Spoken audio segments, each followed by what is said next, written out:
ओम नमः शिवाय। हमारे चैनल भारत अनंत वेद पर आपका हार्दिक स्वागत है।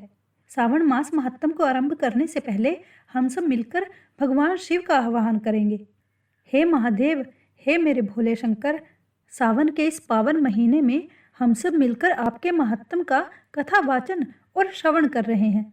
हे भगवान, हमारी इस श्रवण पूजा को स्वीकार कीजिए। ओम नमः शिवाय। महादेव जी बोले, हे सनंत कुमार, करोड़ पार्थिव लिंगों के महात्म्य तथा पुण्य का वर्णन नहीं किया जा सकता। जब मात्र एक लिंग का महात्म्य नहीं कहा जा सकता तो फिर करोड़ लिंगों के विषय में कहना ही क्या। मनुष्य को चाहिए कि करोड़ लिंग निर्माण असमर्थता में 1,00,000 लिंग बनाए या 1000 लिंग या 100 लिंग ही बनाए। यहाँ तक कि एक लिंग बनाने से भी मेरी सन्निधि मिल जाती है। षडाक्षर मंत्र से 16 उपचारों के द्वारा भक्तिपूर्ण मन से भगवान शिव की पूजा करनी चाहिए। ग्रह यज्ञ के साथ उद्यापन करना चाहिए। उसके बाद होम करना चाहिए और ब्राह्मणों को भोजन कराना चाहिए। हे सनंत कुमार, इस अनुष्ठान को करने वाले की अकाल मृत्यु नहीं होती। यह व्रत बांझपन को दूर करने वाला, सभी विपत्तियों का नाश करने वाला तथा सभी संपत्तियों की वृद्धि करने वाला है। मृत्यु के पश्चात वह व्यक्ति कल्प पर्यंत मेरे समीप कैलाश वास करता है। जो व्यक्ति श्रावण मास में पंचामृत से शिवजी का अभिषेक करता है, वह सदा पंचामृत का पान करने वाला, गोधन में संपन्न, अत्यंत मधुर भाषण करने वाला तथा त्रिपुर के शत्रु भगवान शिव को प्रिय होता है। जो इस मास में अनुदान व्रत करने वाला तथा हविष्यान ग्रहण करने वाला होता है, वह व्रीहि आदि सभी प्रकार के धान्यों का अक्षय निधि स्वरूप हो जाता है। पत्तल पर भोजन करने वाला श्रेष्ठ व्यक्ति स्वर्ण पात्र में भोजन करने वाला तथा शाक को त्याग करने से शाक कर्ता हो जाता है। हे सनंत कुमार, श्रावण मास में केवल भूमि पर सोने वाला कैलाश में निवास करता है। इस मास में एक भी दिन स्नान करने से व्यक्ति को 1 वर्ष स्नान करने के फल का भागी कहा गया है। इस मास में जितेंद्रिय होने से इंद्रिय बल प्राप्त होता है। इस मास में स्फटिक, पाषाण, मृत्तिका, मरकतमणि, पीठी, धातु, चंदन, नवनीत आदि से निर्मित अथवा अन्य किसी भी शिवलिंग में, साथ ही किसी स्वयं आविर्भूत न हुए लिंग में श्रेष्ठ पूजा करने वाला व्यक्ति सैकड़ों ब्रह्म हत्या को भस्म कर डालता है। किसी तीर्थ क्षेत्र में सूर्य ग्रहण या चंद्र ग्रहण के अवसर पर 1,00,000 जप से जो सिद्धि होती है, वह इस मास में एक बार के जप से ही हो जाती है। हे ब्रह्मपुत्र, अन्य समय में जो 1000 नमस्कार और प्रदक्षिणाएं की जाती हैं, उनका जो फल होता है वह इस मास में एक बार करने से ही प्राप्त हो जाता है। मुझको प्रिय इस श्रावण मास में वेद पारायण करने पर सभी वेद मंत्रों की पूर्ण रूप से सिद्धि हो जाती है। श्रद्धा युक्त होकर इस मास में 1000 बार पुरुष सूक्त का पाठ करना चाहिए अथवा कलयुग में उसका 4 गुना पाठ करना चाहिए अथवा वर्ण संख्या का 100 गुना पाठ करना चाहिए अथवा वह करने से असमर्थ हो तो आलस्यहीन होकर मात्र 100 पाठ करना चाहिए। ऐसा करने वाला व्यक्ति ब्रह्म हत्या आदि पापों से मुक्त हो जाता है। इसमें कोई संदेह नहीं है। गुरु पत्नी के साथ संसर्गजन्य पाप के लिए यही महान प्रायश्चित है। इसके समान पुण्यप्रद, पवित्र तथा पापनाशक कुछ भी नहीं है। पुरुष सूक्त के जप के बिना इस मास में एक भी दिन व्यतीत नहीं करना चाहिए। जो व्यक्ति इसके फल को अर्थवाद कहता है, वह नरकगामी होता है। इस महीने में समिधा, चारु, तिल और घृत से ग्रह यज्ञ होम करना चाहिए।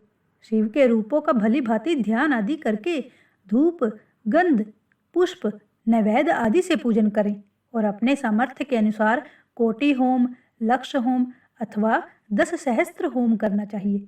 व्याहुतियाँ ओम भूः, ओम भुवः, ओम स्वः, इनके साथ तिलों के द्वारा भी यह ग्रह यज्ञ नामक होम किया जाता है। हे सनंत कुमार, इसके बाद अब मैं वारों के व्रतों का वर्णन करूंगा, सो आप सुनिए। हे अनघ, उनमें सर्वप्रथम मैं आपको रविवार का व्रत बताऊंगा। इस संबंध में लोग एक प्राचीन इतिहास को कहते हैं। प्रतिष्ठानपुर में सुकर्मा नामक एक द्विज था। वह दरिद्र, कृपण तथा भिक्षावृत्ति में लगा रहता था। एक बार वह धन मांगने के लिए घूमते घूमते नगर में गया। उसने किसी एक गृहस्थ के घर में मिलकर रविवार का उत्तम व्रत करते हुए स्त्रियों को देखा। तब उसे देखकर वे स्त्रियां परस्पर कहने लगी कि इस पूजा विधि को शीघ्रता पूर्वक छिपा लो। इस पर वह विप्र उन स्त्रियों से बोला, हे श्रेष्ठ स्त्रियों, आप लोग इस व्रत को क्यों छुपा रही हैं? समान चित्त वाले सज्जनों के लिए परामर्थ ही स्वार्थ है। मैं दरिद्र तथा दुखी हूँ। इस श्रेष्ठ व्रत को सुनकर मैं भी इसे करूंगा। अतः आप लोग इस व्रत का विधान व फल अवश्य मुझे बताइए। तब स्त्रियां बोली, हे द्विज, इस व्रत के करने में आप उन्माद तथा प्रमाद करेंगे अथवा भूल जाएंगे अथवा इसके प्रति अभक्ति या अनास्था रखने लगेंगे। अतः आपको यह व्रत कैसे बताऊं? उनकी यह बात सुनकर उनमें जो एक प्रौढ़ा स्त्री थी वह उस ब्राह्मण से व्रत तथा व्रत की विधि बताने लगी। हे ब्राह्मण, श्रावण मास के शुक्ल पक्ष के प्रथम रविवार को मौन होकर उठ करके शीतल जल से स्नान करें। उसके बाद अपना नित्य कर्म संपन्न करके पान के एक शुभ दल पर रक्त चंदन से सूर्य के समान पूर्ण गोलाकार 12 परिधियों वाला सुंदर मंडल बनाएं। उस मंडल में रक्त चंदन से संख्या सहित सूर्य का पूजन करें। उसके बाद घुटनों के बल भूमि पर झुककर 12 मंडलों पर अलग अलग रक्त चंदन तथा जपा कुसुम से मिश्रित अर्घ्य श्रद्धा भक्ति पूर्वक सूर्य को विधिवत प्रदान करें और लाल अक्षत, जपा कुसुम तथा अन्य उपचारों से पूजन करें। उसके बाद मिश्री से युक्त नारिकेल के बीज का नैवेद्य अर्पित करके आदित्य मंत्रों से सूर्य की स्तुति करें और श्रेष्ठ 12 मंत्रों से 12 नमस्कार तथा प्रदक्षिणाएं करें। उसके बाद आप 6 तंतुओं से बनाए गए सूत्र में 6 ग्रंथियां बनाकर देवेश सूर्य को अर्पण करके उसे अपने गले में बांध लें और पुनः 12 फलों से युक्त वायन ब्राह्मण को प्रदान करें। इस व्रत की विधि को किसी के सामने नहीं सुनाना चाहिए। हे विप्र, इस विधि से व्रत के किए जाने पर धनहीन व्यक्ति धन प्राप्त करता है, पुत्रहीन पुत्र प्राप्त करता है, कोढ़ी कोढ़ से मुक्त हो जाता है, बंधन में पड़ा व्यक्ति बंधन से छूट जाता है, रोगी व्यक्ति रोग से मुक्त हो जाता है। हे विपेंद्र, अधिक कहने से क्या प्रयोजन? साधक जिस जिस अभिष्ट की कामना करता है वह इस व्रत के प्रभाव से उसे मिल जाता है। इस प्रकार श्रावण के 4 रविवारों और कभी कभी 5 रविवारों में इस व्रत को करना चाहिए। इसके बाद व्रत की संपूर्णता के लिए उद्यापन करें। हे विपेंद्र, आप भी इसी प्रकार करें, इससे आपकी सभी कामनाओं की सिद्धि हो जाएगी। उसके बाद उन पतिव्रताओं को नमस्कार करके वह ब्राह्मण अपने घर चला गया।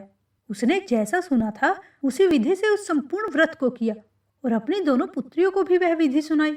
उस व्रत को सुनने मात्र से शिवजी के दर्शन से तथा उनके पूजन के प्रभाव से वे कन्याएं देवंगनाओं के सदृश हो गई। उसी समय से उस ब्राह्मण के घर में लक्ष्मी ने प्रवेश किया और वह अनेक उपायों तथा निमित्तों से धनवान हो गया। किसी दिन उस नगर के राजा ने ब्राह्मण के घर से होकर राजमार्ग से जाते समय खिड़की में खड़ी उन दोनों सुंदर तथा अनुपमय कन्याओं को देख लिया। तीनों लोकों में कमल, चंद्रमा आदि जो भी सुंदर वस्तुएं हैं उन्हें वे दोनों कन्याएं अपने शरीर के अवयवों से तिरस्कृत कर रही थी। उन्हें देखकर राजा मोहित हो गए और क्षण भर के लिए वहीं खड़े हो गए। ब्राह्मण को शीघ्र बुलाकर उन्होंने दोनों कन्याओं को मांग लिया। तब उस ब्राह्मण ने भी हर्षित होकर दोनों कन्याएं राजा को प्रदान कर दी। उस राजा को पति रूप में प्राप्त करके वे कन्याएं भी प्रसन्न हो गई। वे स्वयं इस व्रत को करने लगी और पुत्र पौत्र आदि से संपन्न हो गई।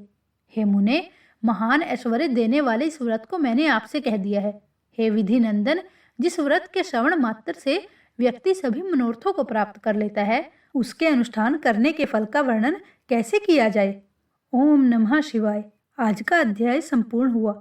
मुझे आशा है कि आप आगे के अध्याय का इंतजार जरूर करेंगे। अगर आपको आज की कथा सुंदर लगी हो तो मेरा आपसे यही निवेदन है कि हमारे चैनल को जरूर सब्सक्राइब कीजिएगा, जिससे आपको ये कथाएं भविष्य में भी प्राप्त होती रहें। भगवान शिव शंकर, माता पार्वती आप सबकी सदा रक्षा करें।